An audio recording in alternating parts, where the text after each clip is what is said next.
Yesu unipendaye, kwako nakimbilia. Ni wewe utoshaye, mwovu akinijia. Yafiche ubavuni mwako maisha yangu, nifishe bandarini, uokoe moyo wangu. Ngome nyingine sina, nategemea kwako.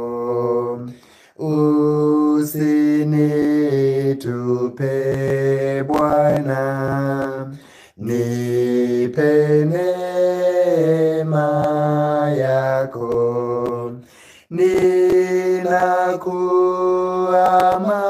Ninakuamania, mwenye kuniwezesha. Shari wanikingia, vitani wanitosha.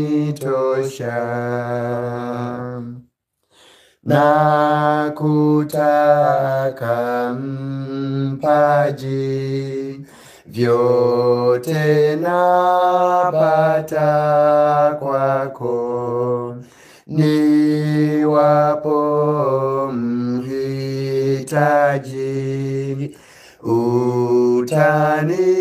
utanijazi vyako. Nao waangukao, wanyonge wape nguvu. Poza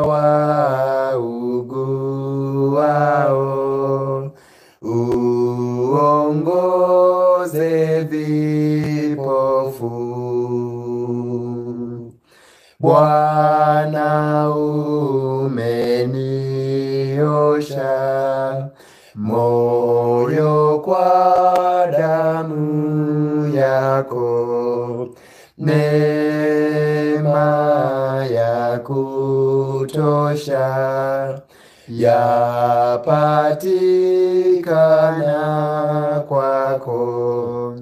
Kwako Bwana naona kisima cha uzima. Mwangu moyoni Bwana, bubujika daima. Kwako Bwana naona kisima cha uzima. Mwangu moyoni Bwana, bubujika daima. Baba mtakatifu uliye juu ya mbingu zote, Mungu wa kweli usiyeweza kudanganywa wala kudanganyika, leo tumekusanyika hapa kwa ajili ya somo ambalo utaweka wazi kitu ambacho kimefichwa kwa karne nyingi. Somo hili si rahisi, halitaeleweka kwa kila mtu mara moja. Wengine watalikataa, wengine watalipinga, wengine watakasirika.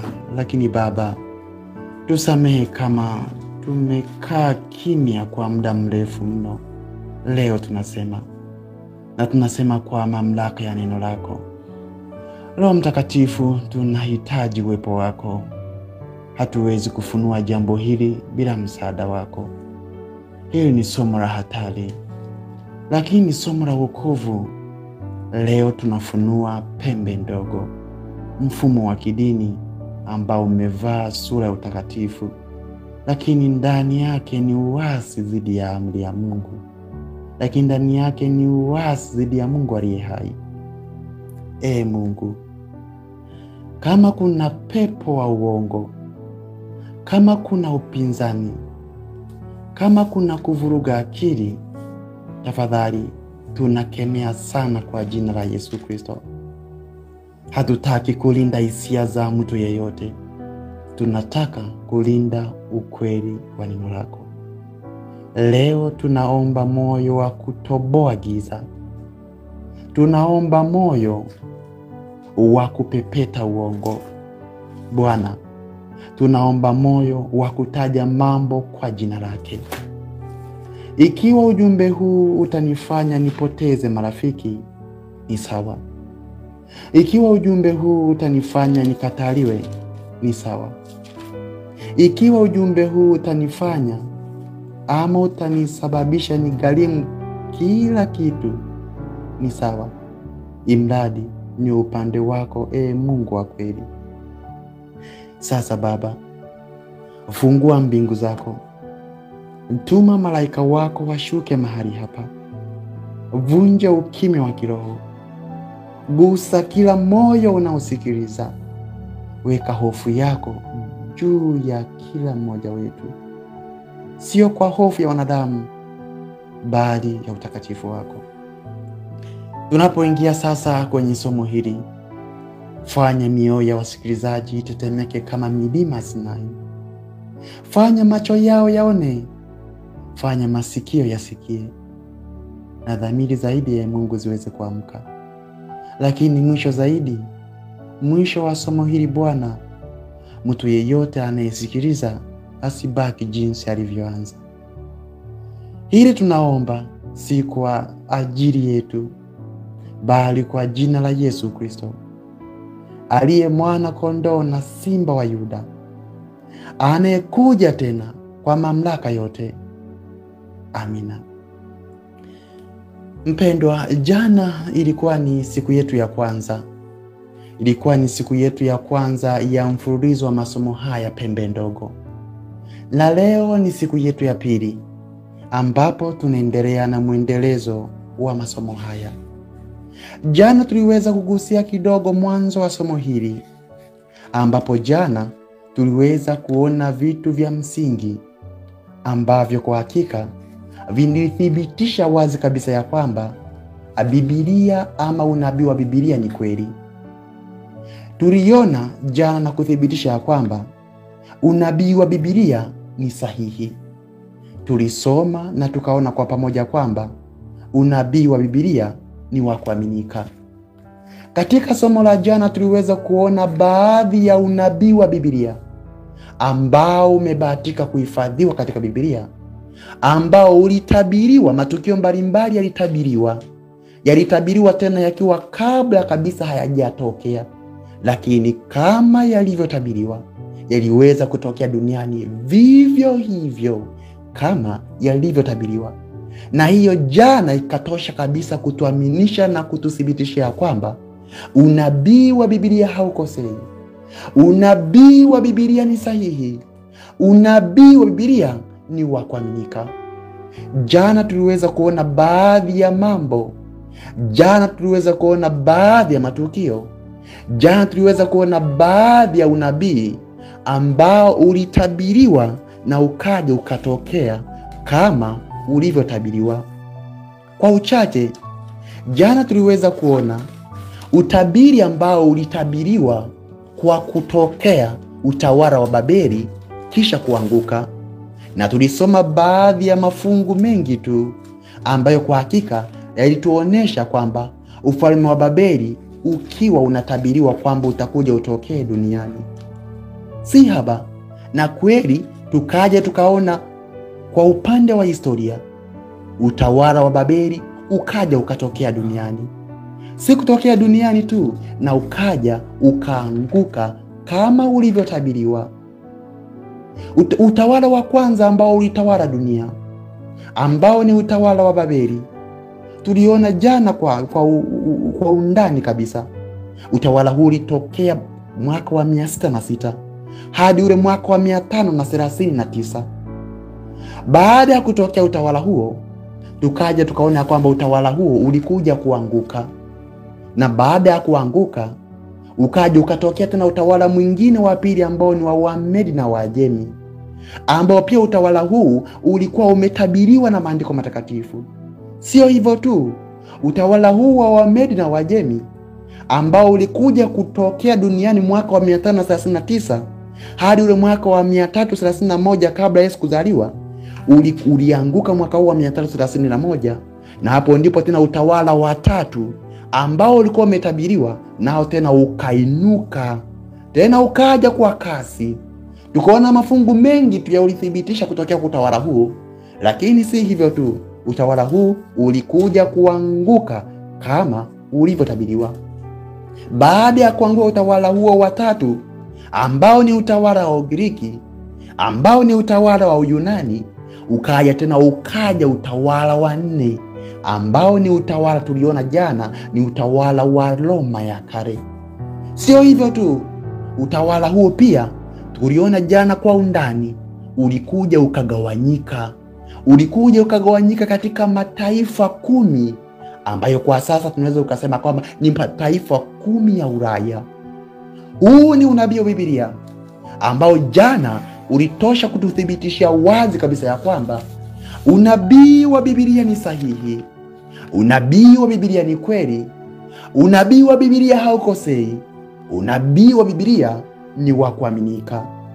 Jana tukaona ile sanamu ya Nebukadneza ambayo aliiota, lakini Danieli akaja akaifafanua ndoto hiyo kwa kupitia uongozi wa Bwana. Tukaona kichwa ndicho ambacho kilikuwa kimewakilisha ule ufalme wa kwanza wa Babeli. Kile kifua na mikono ndicho ambayo kiliwakilisha utawala wa Medi na Uajemi. Lile tumbo na viuno ndipo tukaja tukaona uliwakilisha ufalme wa tatu, Ugiriki au Yunani. Lakini miguu ya chuma ndipo tukaona uliwakilisha Roma ya zamani. Sasa leo tunaingia kwa undani zaidi. Leo tutachunguza pembe ndogo kuwa ni nani. Na somo la leo lina kichwa kinachosema pembe ndogo ni nani? Leo tunaingia kwa undani zaidi. Tunaingia kwa undani kumfunua huyu pembe ndogo ambaye kwa karne nyingi amefichwa. Pembe ndogo ni nani? Msomaji wangu, twende kile kitabu cha Danieli sura ya 7 mstari ule wa kwanza hadi ule mstari wa 3.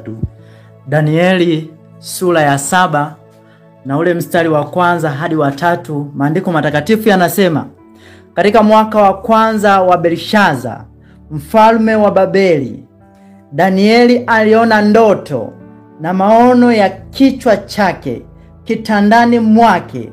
Basi akaiandika ndoto, akatoa habari za jumla ya mambo hayo.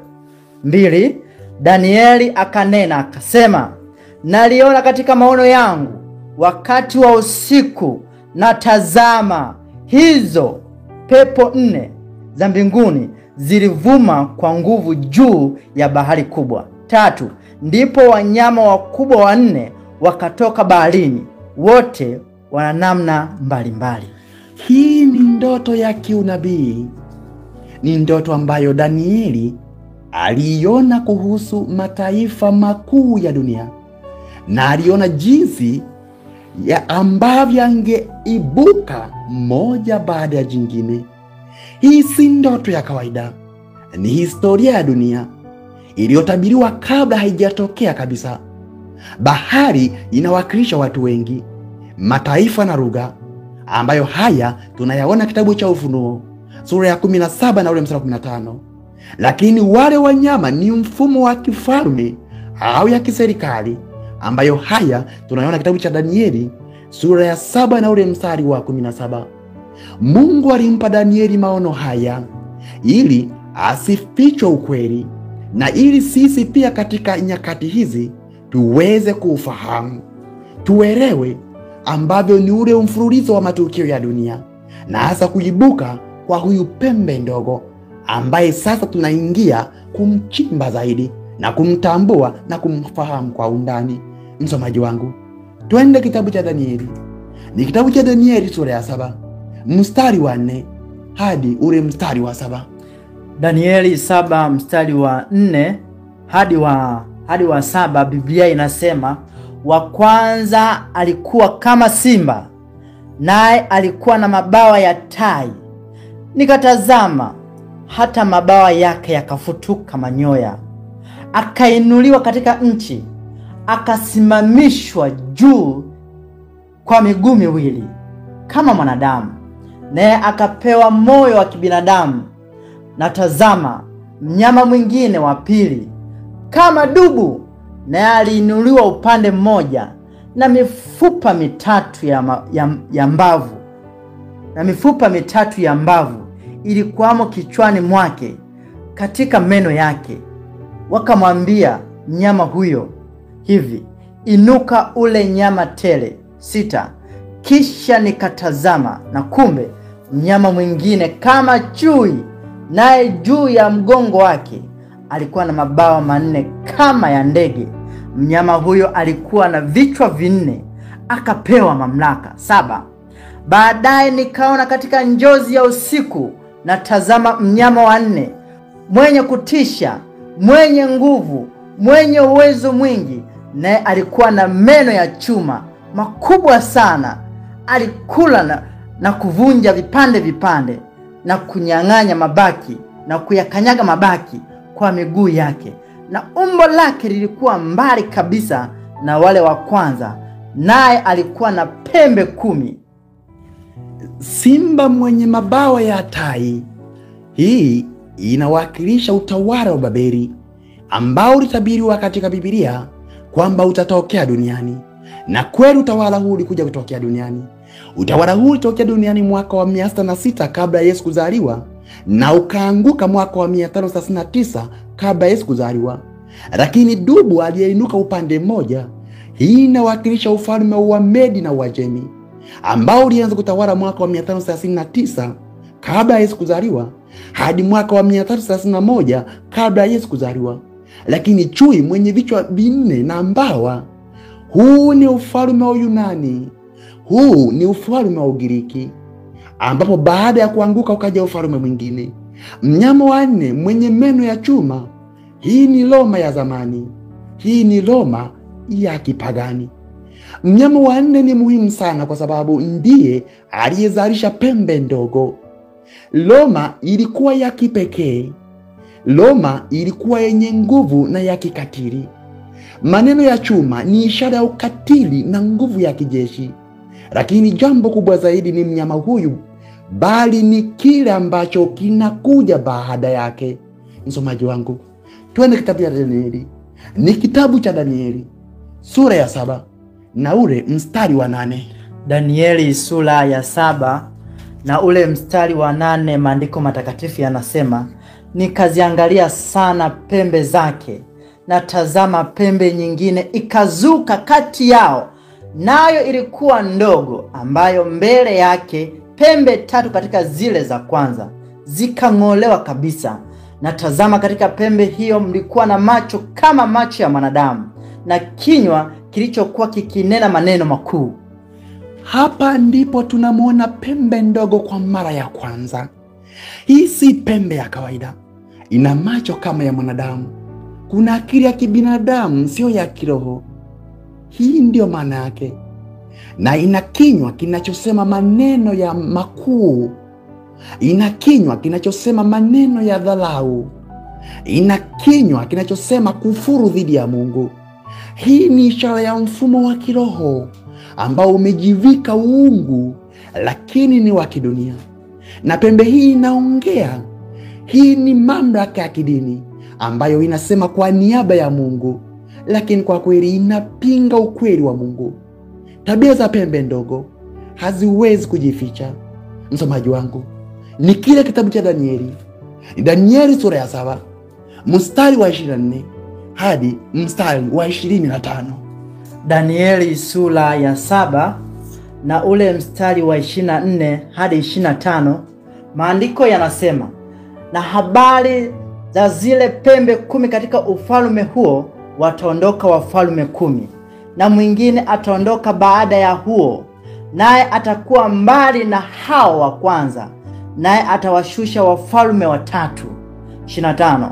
Naye atanena maneno kinyume chake aliye juu, naye atadhoofisha watakatifu wake aliye juu, naye ataazimu kubadili majira na sheria, nao watatiwa mikononi mwake kwa wakati, nyakati 2.5 wakati. Sasa tunapewa maelezo ya tabia 7. Tabia hizi ambazo zinatambulisha pembe ndogo. Hizi si njozi, ni vigezo vya wazi kabisa vya kumtambua pembe ndogo. Danieli 7:24-25 imetupatia maelezo ya tabia hizi 7, na sasa tunachunguza tabia moja baada ya nyingine. Tabia hizi zitatosha kabisa kutupatia mwelekeo wa kuweza kumtambua na kumbaini kuwa pembe ndogo ni nani anayezungumzwa katika Biblia. Tuone tabia ya kwanza. Tabia ya kwanza, Biblia inasema kwamba atatokea baada ya wafalme 10. Yaani pembe ndogo ili alitokea baada ya kuporomoka kwa dola ya Kirumi, ambayo iligawanyika katika mataifa 10 karibu na mataifa ya Ulaya ya sasa kuanzia karne ya 5. Lakini tabia ya pili, atakuwa tofauti na wao, atakuwa tofauti na wenzake. Sasa huyu si mfalme wa kawaida wa kisiasa, ni mchanganyiko wa madaraka ya siasa na kidini. Hili linatokea tu katika mamlaka moja, katika kanisa Katoliki la Kirumi likiongozwa na papa, ambalo lilikuwa si tu chini bali katika dola. Lakini tabia ya tatu, atashinda wafalme watatu, atawanyofoa wafalme watatu. Katika historia, upapa ulisaidia kung'oa makabila matatu ya Kiajemi, ambayo mataifa hayo ni Heruli, ni Vandali na Ostrogoth, kwa sababu yalipinga mafundisho ya kipapa. Lakini ile tabia ya 4, maandiko yamesema kwamba atanena maneno kinyume cha aliye juu, atanena maneno ya dharau, atanena maneno ya makufuru kwa Mungu aliye juu. Hii ni kufuru. Biblia inasema kuwa kufuru ni kujifanya Mungu. Biblia inasema kufuru ni kudai kusamehe dhambi. Msomaji wangu, ni kitabu cha Yohana. Ni Yohana sura ya 10 na ule mstari wa 33. Yohana sura ile ya 10 na ule mstari wa 33, maandiko matakatifu yanasema, Wayahudi wakamjibu, kwa ajili ya kazi njema hatukupigi mawe, bali kwa kukufuru, kwa sababu wewe uliye mwanadamu wajifanya mwenyewe Mungu. Biblia inathibitisha wazi kabisa kwamba kujifanya kuwa Mungu na kujifanya Mungu ni maneno yaliyo kinyume kabisa na aliye juu. Hiyo ni kufuru. Msomaji wangu, ni kitabu cha Marko. Ni kitabu cha Marko msomaji. Marko sura ya 2 na ule mstari wa 7. Marko sura ile ya 2 na ule mstari wa 7, maandiko matakatifu yanasema, mbona huyu anasema hivi? Anakufuru. Ni nani awezaye kusamehe dhambi isipokuwa mmoja, ndiye Mungu? Kudai kusamehe dhambi ni kunena maneno kinyume chake aliye juu. Kudai kusamehe dhambi ni kukufuru. Papa anaitwa mwakilishi wa Kristo duniani na hata Mungu juu ya dunia. Tunaweza kupata rejea katika Ferraris Ecclesiastical Dictionary kwamba papa anadai kusamehe dhambi kupitia sakramenti ya kitubio. Huu ni mfumo wa kufuru kwa mujibu wa Biblia. Hebu tuendelee tabia ya 5. Hii ambayo tabia hizo zinatusaidia kumtambua na kumbaini huyu pembe, kwamba pembe ndogo huyu ni nani anayezungumzwa katika unabii wa Biblia. Pembe ndogo huyu ni nani? Tabia ya 5, atawadhoofisha watakatifu. Mahakama ya kanisa Katoliki iliua mamilioni ya Wakristo ambao walikataa mafundisho yake, hasa wakati wa zama za giza. ni kwa karne nyingi. Damu ya waaminifu ilimwagika. Sababu kubwa ni kusimamia Biblia badala ya mapokeo ya kanisa. Lakini ile tabia ya sita, kanisa Katoliki lilibadilisha amri 10 za Mungu. Amri ya 4, amri inayozungumzia kuhusiana na Sabato, iliondolea kutoka kwenye zile amri 10 za Mungu. Ilibadilishwa na kuwekwa Jumapili. Na haya tunayashuhudia katika kitabu chao cha Kikatoliki cha Wakatoliki, kitabu cha The Converts Catechism of Catholic Doctrine, ukurasa wa 50. Ninanukuu: Question: which is the Sabbath day? Answer: Saturday is the Sabbath. Question: why do we observe Sunday instead of Saturday? Answer: because the Catholic Church transferred the solemnity from Saturday to Sunday. Itarudia kwa Kiswahili. Kitabu hiki kinachoitwa The Converts Catechism of Catholic Doctrine, ukurasa wa 50, kina majibizano. Kuna swali na jibu lake. Swali linaulizwa kwenye katekisimu hii: siku ya Sabato ni ipi? Kwa chini yake kuna jibu: Jumamosi ni Sabato. Swali linafuata: kwa nini tunashika Jumapili badala ya Jumamosi? Kuna jibu lake kwa chini: kwa sababu kanisa Katoliki lilihamisha utakatifu kutoka Jumamosi hadi Jumapili. Mwisho wa kunukuu. Huu ni ushahidi wa wazi kabisa wa kubadilisha sheria za Mungu. Hebu tuende tabia ya 7, tabia ambazo zinatusababisha kuweza kumbaini huyu pembe ndogo anayezungumzwa na unabii wa Biblia, anayezungumzwa katika maandiko matakatifu. Pembe ndogo ni nani? Tabia ya 7, watakatifu watatiwa mikononi mwake kwa wakati, nyakati 2.5 wakati.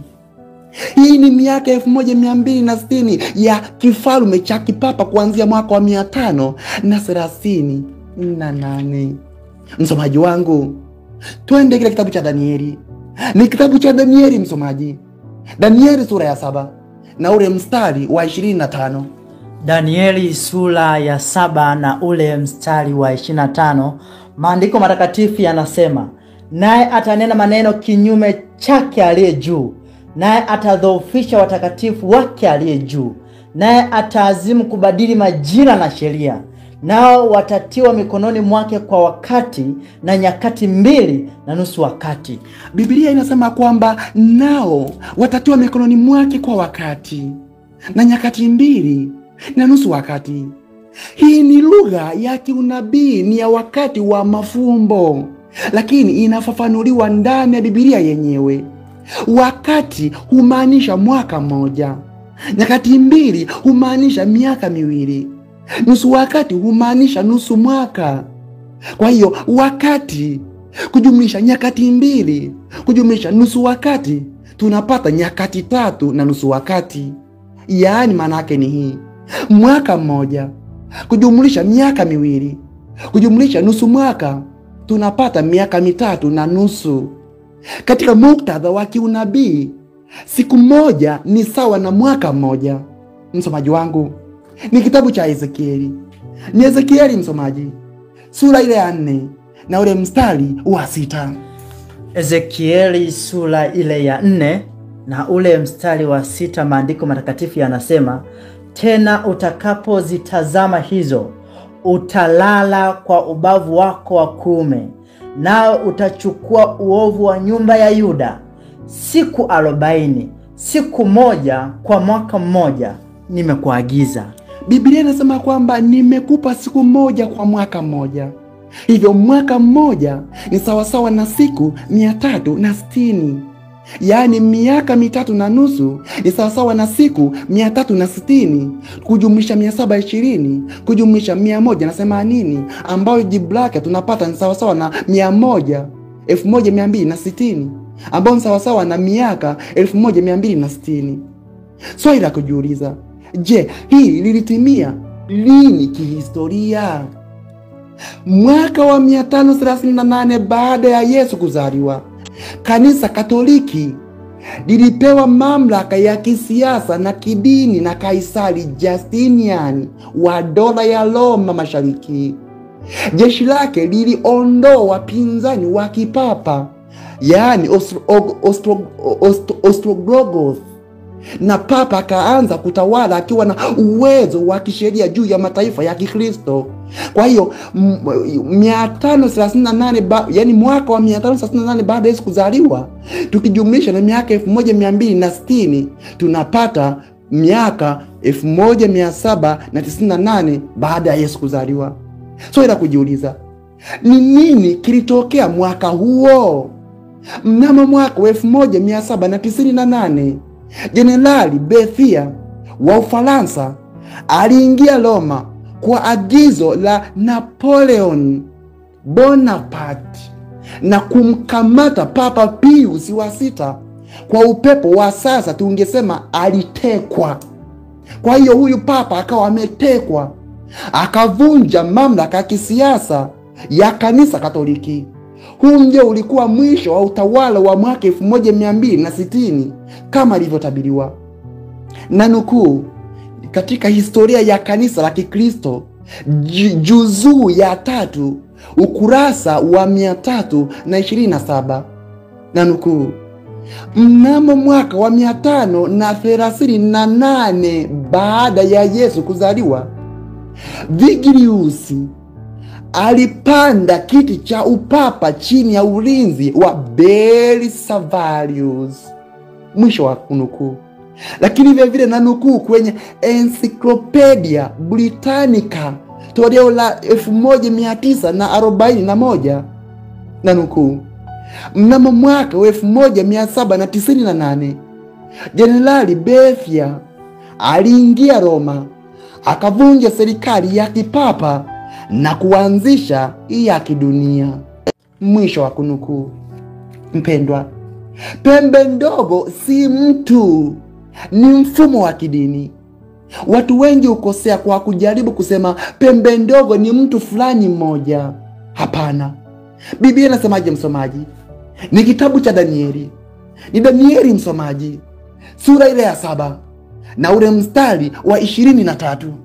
Danieli sura ya 7 na ule mstari wa 23, maandiko matakatifu yanasema, akanena hivi, huyo mnyama wa 4 atakuwa ni ufalme wa 4 juu ya dunia, utakao kuwa mbali na falme zile zote, nao utakula dunia yote na kuikanyaga na kuivunja vipande vipande. Biblia inasema kwamba mnyama wa 4 atakuwa ni ufalme wa 4 juu ya dunia, na pembe zake ni watawala au mifumo ya kisiasa na dini. Kwa hiyo pembe ndogo ni mfumo wa kifalme wa kidini ambayo ni upapa wa Kirumi. Ni muhimu kuelewa kwamba hatuwashambulii watu binafsi wa Kanisa Katoliki. Wengi wao ni wacha Mungu, wengi wao ni wapore, na hata wajui historia yao ya imani. Kwa hiyo hatuwashambulii kabisa wafuasi wa Kanisa Katoliki. Tunazungumzia mfumo uliojivika uungu, lakini unatenda mambo ya uasi dhidi ya neno la Mungu. Swali la kujiuliza, sasa huyu pembe ndogo ataishia wapi? Biblia inaonyesha kuwa mfumo huu hautaisha kwa kuvunjwa kwa silaha tu, bali utaendelea hadi mwisho wa dunia, na ndiye atakayeongoza udanganyifu wa mwisho wa dunia. Leo tumefunua pembe ndogo.